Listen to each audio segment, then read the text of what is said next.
জীবনে কে থাকলো কে না থাকলো এসব নিয়ে বেশি মাথা ঘামানোর দরকার নেই। আত্মসম্মান নষ্ট করে কখনো কারো সঙ্গে সঙ্গ দেওয়ার কোনো দরকার নেই। খুব বেশি মানুষের সঙ্গ থাকার থেকে আত্মসম্মান থাকাটা আমি মনে করি খুব বেশি জরুরি। থাকলে থাকো, না থাকলে চলে যাও, ব্যাস কথা শেষ। আসসালামু আলাইকুম এভরিওয়ান। আপনারা হয়তো ভাবছেন কেন এইসব কথা বলতেছি। আসলে জীবনে অনেক মানুষের সাথেই মিশে দেখেছি, মানুষ আসলে দূর থেকে সুন্দর, তাই তো এখন আর বেশি মানুষের সাথে মিশতে ইচ্ছা করে না। আমি ছোটবেলা থেকেই খুব বেশি মানুষের ভিড়ে থাকা মানুষ, কিন্তু আমি এখন একা থাকতে শিখে গিয়েছি। একা থাকতে পারাটা আমি মনে করি আমার লাইফের সব থেকে বড় অ্যাচিভমেন্ট। তো যাই হোক, আজকে আমি এখানে নিজের পছন্দ মতো একটু বাজার করে নিয়ে এসেছি, সেগুলোই গুছিয়ে নিলাম। তার মধ্যে আমার খুব বেশি গরম লেগেছে, তাই তো ভাবলাম গরমের মধ্যে ফ্রিজ থেকে ঠান্ডা তরমুজ নামিয়ে কেটে নেই। আর এই তরমুজটা এখন পুরোটাই কেটে নিব, কারণ একটু পরে আরাবি চলে আসবে মাদ্রাসা থেকে, এসেই বলবে মা কি আছে দাও, আমার খুব ক্ষুধা পেয়েছে। আর ওর এই কথাটাই আমার সব থেকে বেশি পছন্দ। এর জন্য হচ্ছে আসার আগে আমি চেষ্টা করি যদি বাসায় কিছু থাকে খাবার রেডি করে রাখার জন্য। তরমুজটা কেটে আমি নিজেও খেলাম আর আরাবির জন্য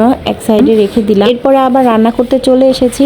এর মাঝে কিন্তু অফ ক্যামেরায় বাবু উঠেছিল, বাবুকে গোসল খাওয়া সবকিছু রেডি করে দিয়ে এরপর আমি আবার রান্না করতে চলে এসেছি। আজকে আমি পাবদা মাছ রান্না করব। যে কোনো আঁশ ছাড়া মাছ আমার খুব বেশি পছন্দ। বড় মাছ আমি মোটেও খেতে পারি না আর ভালো লাগে না। মাছগুলোকে আমি খুব ভালো করে বারবার লবণ দিয়ে ধুয়ে নিয়েছি। এরপরে দেখলাম মাছের পিঠের সাইজটা অনেক বেশি কালো হয়েছিল। আমি এই কালো বর্ণগুলো উঠানোর জন্য ভালো করে ঘষে নিয়েছি। এরপরে কিন্তু কালোটা উঠে গেছে। আর পাবদা মাছের ভিতরে অনেকগুলো ডিম ছিল, ডিমগুলো আলাদা করে নিয়েছি, কারণ আমি যখন ভুনা করব ডিমগুলো কিন্তু কাঁচা থেকে যায়, এই কারণে খেতে ভালো লাগে না। এখন আমি মাছগুলোকে হলুদ আর মরিচ লবণ দিয়ে ভালো করে ভেজে নিব। পাবদা মাছ ভাজতে গেলে এমন কোনো দিন নাই যে পাবদা মাছ আমার কাছ থেকে ভেঙে যায়, তবে আজকের মাছগুলো খুব সুন্দর করেই ভাজতে পেরেছি। এদিক দিয়ে আমি একটু টমেটো কেটে নিচ্ছিলাম, টমেটো দিয়ে আমি হচ্ছে আজকে মাছগুলোকে ভুনা করব। আমার কাছে যে কোনো আঁশ ছাড়া মাছ খেতে খুব বেশি ভালো লাগে, আর এই মাছগুলোকে আমি ভুনা করে বেশিরভাগ সময় রান্না করি। খুব বেশি পরিমাণে পেঁয়াজ দিয়ে তারপরে এই মাছগুলো ভুনা করলে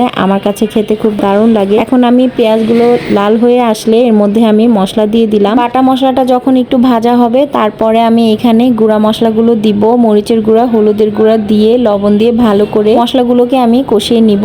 এর মধ্যে আমি এখন টমেটো দিয়ে ঢেকে রান্না করব। টমেটোগুলো যখন নরম হয়ে আসবে তখন আমি এর মধ্যে ডিমগুলো দিয়ে দিচ্ছি। ডিমগুলো কষানোর মধ্যে দিলে কিন্তু ভালো করে ডিমগুলো রান্না হয়ে যাবে, এরপরে কিন্তু ডিমগুলো খেতে ভালো লাগবে। পাবদা মাছের তরকারিটা রান্না করতে তেমন একটা সময় লাগে না, যেহেতু ভুনার তরকারি অনেক তাড়াতাড়ি রান্নাটা হয়ে যায়। আমি এর মধ্যে এখন মাছগুলো দিয়ে আরো কিছুক্ষণ রেখে নামিয়ে নিব। আমি হচ্ছে একটুখানি ধনিয়া পাতা দিয়ে নিলাম। মাছগুলোর ভিতরে ধনিয়া পাতা না দিলে ভালো লাগে না, বিশেষ করে ভুনার তরকারিতে ধনিয়া পাতা দিলে খেতে ভালো লাগে। আজকের ব্লগটি কেমন লেগেছে অবশ্যই কমেন্টে জানাবেন। বিদায় নিচ্ছি, আল্লাহ হাফেজ।